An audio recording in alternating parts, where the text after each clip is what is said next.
Hi guys, welcome to my YouTube channel. My name is Amechi Victor Okeke, and on this video we're talking about a heart that serves.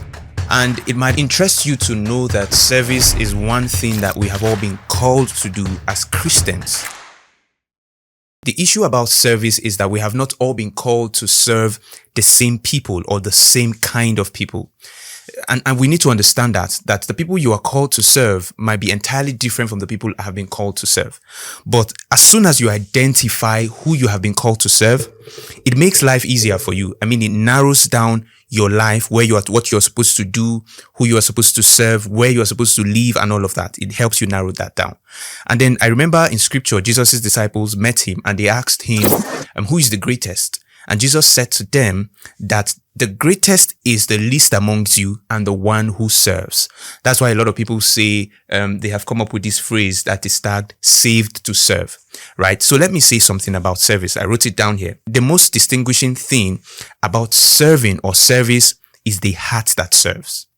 Now, beyond the facts that you are serving a particular group of people, God is not just looking at what you are doing, he's looking at the heart that is doing this thing. The truth is that service is important, but beyond the external or the physical activity that comes with serving, the heart of the person who serves is also very important. In fact, I would say it is the most important thing when it comes to serving. All right. I said it is not just about what you do, but about who you are. And who you are is largely an issue of the heart.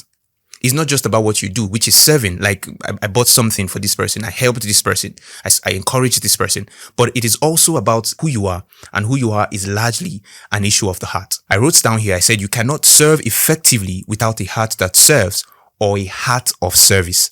Now, the question is, what is the heart of service? What kind of heart is the heart that serves? That's the question, right? Service is a calling, like I said earlier, and we have all been called to serve. Whether you like it or not, we have all been called to serve. I remember hearing Lawrence Oyor say something about he has been called to serve the young generation. He said somebody prophesied or spoke about him, and he said the youths are waiting for your voice. So you have been called to serve the youth. Great.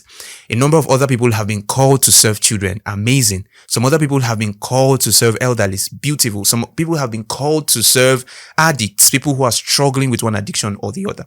Now, my question to you is, who have you been called to serve? Where have you been called to serve? What's your calling as relates to serving or as it relates to service? Now, I'm going to be talking about 4 things that you should find in a heart that serves. I said service always brings a reward, but not always in a form that we expect. And Jesus said it. Jesus told us that you will reap whatever you sow. He did not say you will reap where you sow, but what you sow. So if you are serving, you will definitely reap that too. The good things you are giving out, you definitely reap that too. Now, the first thing you find, I want to call this the 4 L's, all right? 4 L's you find in a heart that serves. The first L is love, right? And we see that in John chapter 3, verse 16. The Bible says, for God so loved the world that he gave.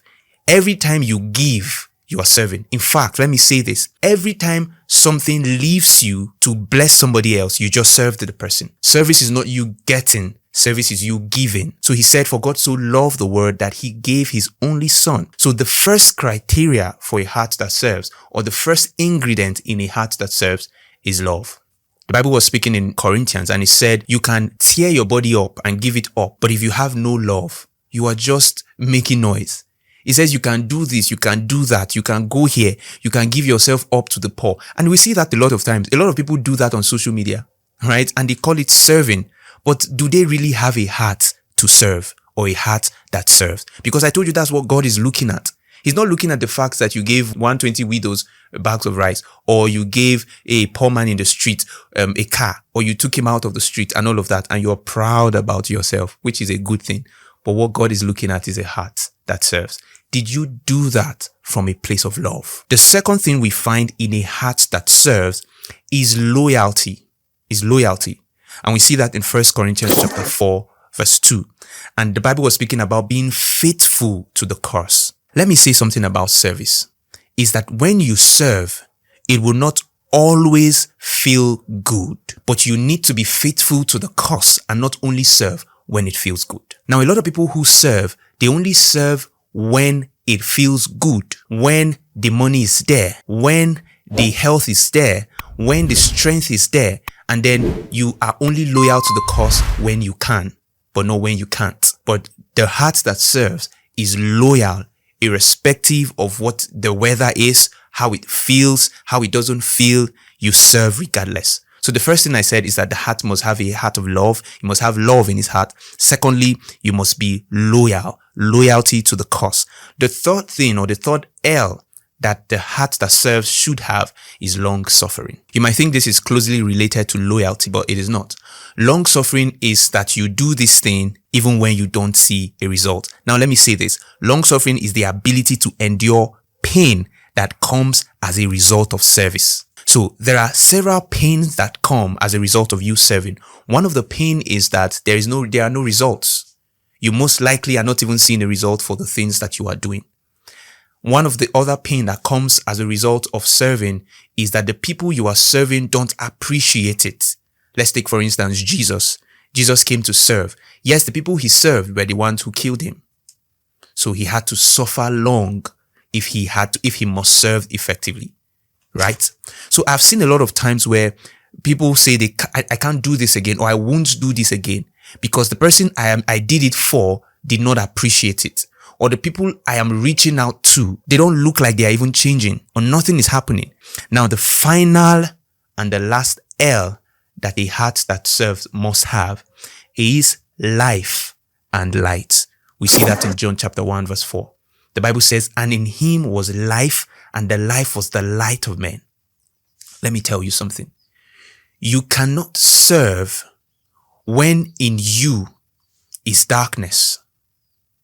You can't serve when you don't have light on the inside of you. One of the reasons why we even serve, why people serve, is so that what they have found, people also will enjoy it. It's so that they can share from the depth of their heart the way the thing is on the inside of them. So it's light and life. Just giving that person the hug can bring life into the person, can bring a smile to the person's face. Right? So like I said, the first thing is love, loyalty, long suffering, life, and light. The only reason Jesus served was because he had life in him and he came to give that life to us. So don't be in a hurry to identify the people you have been called to. The Bible said that if they had thought about where they were coming from, they would have had the opportunity to go back. The truth is this: if you have not found light in where you are or where God has called you to, if you try to go back to serve the people or where he took you from, you would have an opportunity every time to go back. And most definitely, you would go back. So the point is, every man who serves is considered a stronger person. Where the disciples said they had issues with serving food and they called apostle men that would serve this food. So they anointed Stephen and some other men. Now they anointed them to serve because these men had life and light in them. They knew they had something to give. So if you are appointed in church to serve, it's not an opportunity for you to lord it over everyone.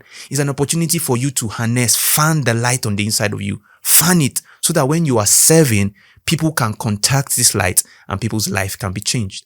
All right. So that is all about the heart that serves. The question I asked the first time is, who have you been called to serve? I think you can find out by asking the Lord, show me the people I've been called to serve. Show me where I need to go to. Show me the people I need to reach out to so that I can bless them with the life on the inside of me, so that I can show them the love of God, so that I can be loyal to the cause and I can stand firm even when I don't see results. Alright guys, thank you for joining us for this video. Don't forget to like, subscribe, and share with your friends. If this video has blessed you, share it with someone. Alright, God bless you. I'll see you in my next video. Shalom.